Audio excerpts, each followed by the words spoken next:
Okay, acknowledging Z6SNY. Let's see anybody else out there for this evening's net.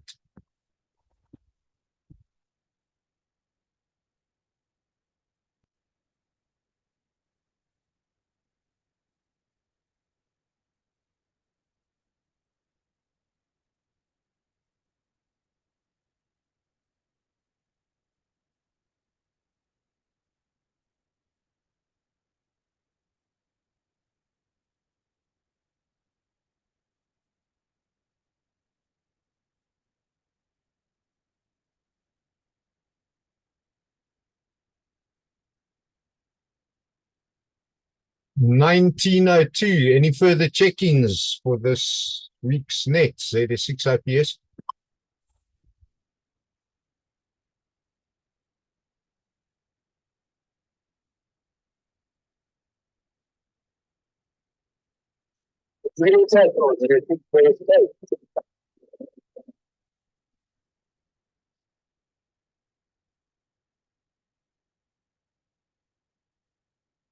Turning the volume up on the 625. I want to see if I can get it up on the Zoom meetings, because it doesn't appear to come up on the recordings. So like that comment to Willie's acknowledged, Chris. Z6 JFK, Z6 IPS still standing by for check-ins, 1903. So that comment to Willie is about finding the net informative and having all that relevant and up-to-date information which he's not got on other nets before.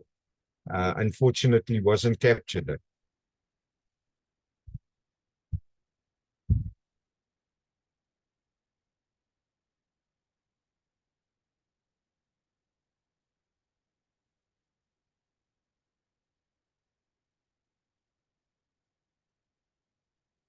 Okay, 1903 coming up for 1904. Let's do this as a second last call for check-ins. Z6 IPS standing by.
Right, last call for check-ins. Z6 IPS standing by.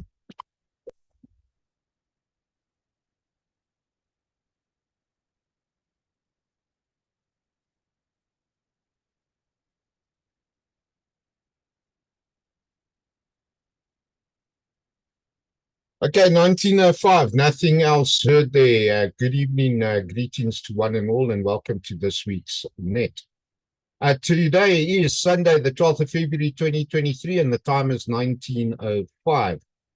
We begin the weekly net with a radio amateur check-in on the Rudderpoort repeater for 5 minutes before proceeding.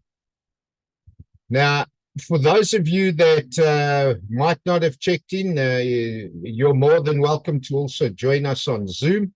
If you don't have the Zoom details, please contact me on WhatsApp 082-859-2684, and I will send you the details with the greatest of pleasure. So this net is broadcast every Sunday evening starting at 1900 and is broadcast for the benefit of radio amateurs, disaster relief CERT volunteers, and members of the general public, as well as any other interested parties or agencies. Everyone is welcome to participate using either the amateur radio capability or via Zoom, or both if you choose to do it that way. The ZS6OPS returning. I would like to remind all amateur radio listeners who have not checked in that you do not need to be a member of any group or club to check in or to use the repeater or any of the amateur radio bands. All that is required of you is that you have a valid amateur radio license issued by ICASA, which automatically grants you that right to use any of the amateur radio bands at any time. There is no need to ask for or be granted permission from anyone else to use the repeaters or amateur radio bands. I would also like to encourage all the listeners and participants to share the Weekly Net Zoom to share the Weekly Net Zoom link with everyone they know throughout South Africa. Doing so will help us grow the Weekly Net and will contribute to disseminating information as far and wide as possible.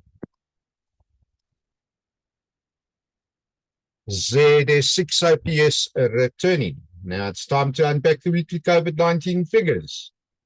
Globally, the reported COVID-19 figures are sitting at 672,851,367, compared to last week's figure of 671,673,000. Now, this is an increase of 1,177,000 new cases compared to the previous week's increase of 1,400,000.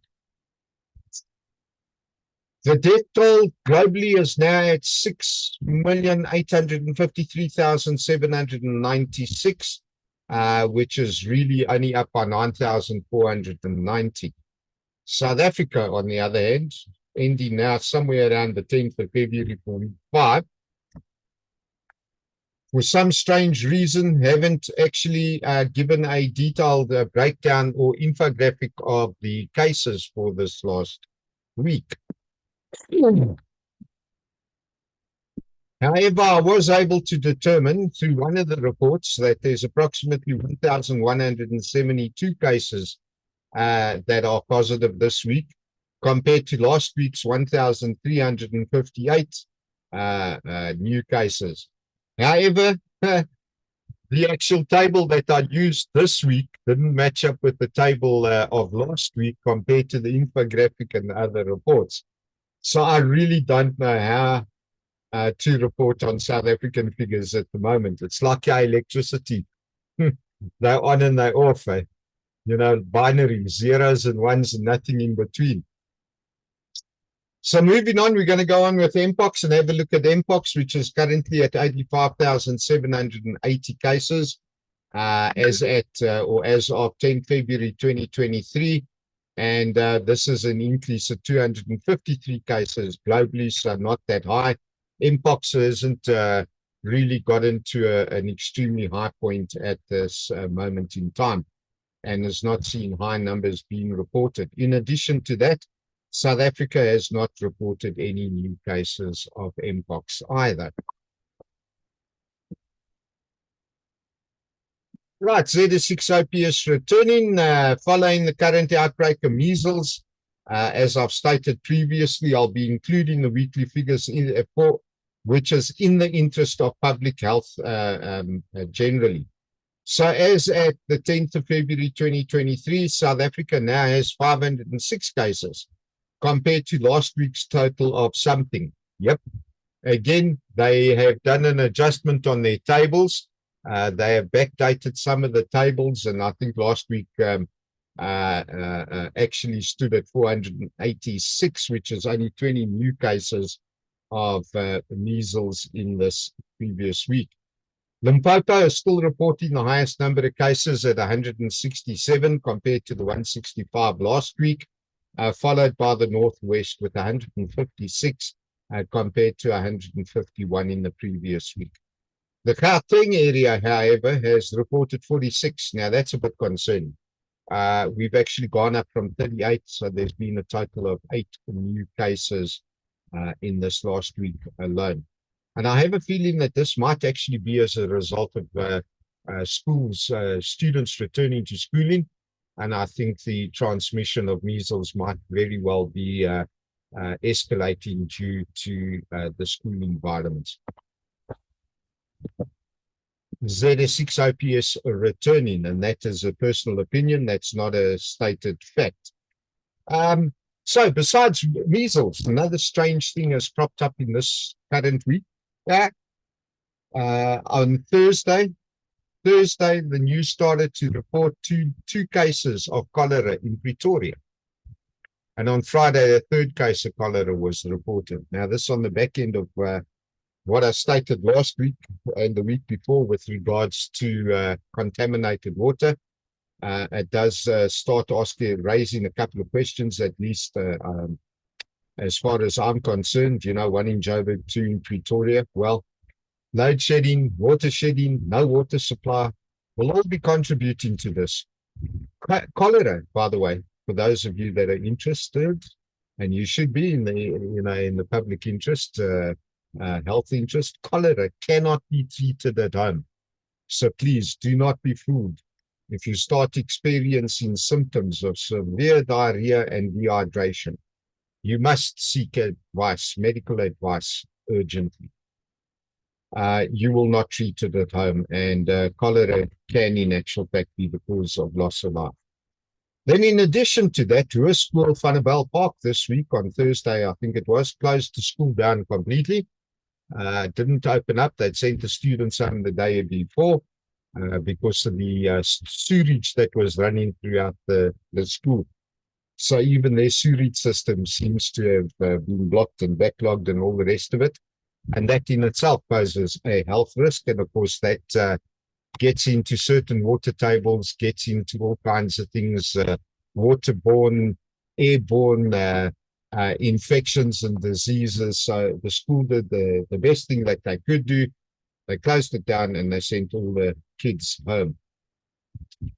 So, as I said, this is definitely a cause for concern, as the effects of lack of water lead to all kinds of hygiene-related diseases. And we as a community, we need to ensure we are in a position to combat these outbreaks and, if possible, even prevent them. So as quoted from the World Health Organization fact sheet, I'm going to state it again because of the fact that we are in the situation of potential water outages. ZS6-OPS returning purely because of the fact that several areas out on the western side of Joburg are in actual fact sitting without electricity, lack of electricity, failure of electrical systems to reconnect following load shedding, etc., is all going to work together towards contaminating water at one level or another. So going back to the WHO fact sheet, contaminated water and poor sanitation are linked to the transmission of diseases such as cholera, diarrhea, dysentery, hepatitis A, typhoid, and polio.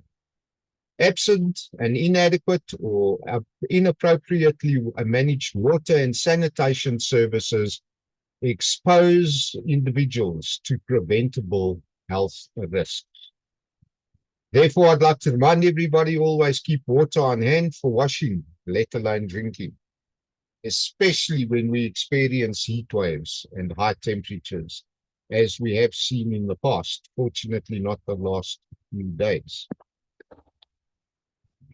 Okay, ZS6-OPS returning, and of course in other news this week saw the biggest ever earthquake destroying hundreds of buildings in Turkey and Syria. Gift of the Givers responded to an international call for assistance, and along with Search and Rescue South Africa, SARSA, used to be Off-Road Rescue Unit, they have deployed to assist in the operations, where over 28,000 have already lost their lives. That were the figures at about 9 o'clock this morning. SARS is reporting that the below zero temperatures are affecting, hampering, and delaying rescue efforts. However, I should imagine that this operation is now approaching the recovery stage, and may move from the search and rescue stage altogether in due course. Then, as we all know, rain fell and did not stop falling the last couple of days, and as a result of it, parts of the Free State are flooded, with Newcastle taking a major hit this season. I must admit, they got a lot of water. Newcastle, I think they're gonna need a Newcastle in Newcastle, because there's a lot of damage, very high water levels, etc. In addition to that, the Kruger Park has also suffered flooding, closing roads in several areas, trapping tourists and beasts alike in the park. Several other areas throughout South Africa have also reported severe flooding. And just to make matters worse, in the mix of all of this, extreme and high temperatures were predicted for the Western Cape for yesterday, bringing about uncomfortable conditions. So, we got water on the one side, heat on the other side, and nothing in between it. Okay, ZS6OPS returning. I know I brought this up last week, but I am going to bring it up again, because I'm going to keep bringing it up for a while until everybody realizes what it is that I'm actually saying. So, to prevent confusion when discussing disaster, emergency, and health-related information, I must point out that the term West Rand does not cover any areas on the western side of Johannesburg at all. The term West Rand refers to the West Rand District Municipality, which is the areas of Merafeng City, Miguel City, and Rand West City. And that, of course, is Carletonville, Krugersdorp, and Randfontein. This does not include any areas of Joburg whatsoever.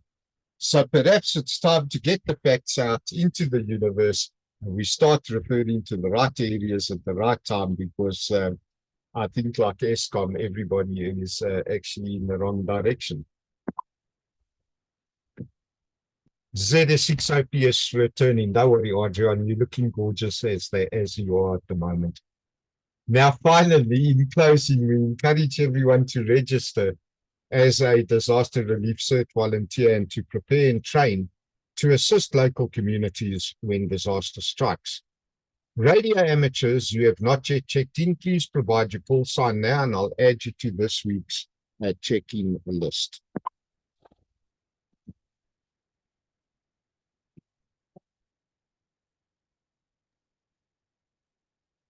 All right, nothing else heard. Unfortunately, I'd just like to remind everybody that you're more than welcome to join the net and to participate. And of course, I'd like to thank all those who have checked in this week, as well as those who have joined via Zoom. Now, as the COVID-19 pandemic is still ongoing and is still infecting millions weekly, please remember to physically distance yourself and to wear a mask to protect others, especially the elderly who could lose their lives if infected with COVID-19. Remember that it is always best to sanitize or wash your hands on a regular basis in any event. So for the week moving forward, I'd like to say be safe, be prepared, and of course be happy. This is ZS6OPS, now releasing 145.65 for general use. Cheers.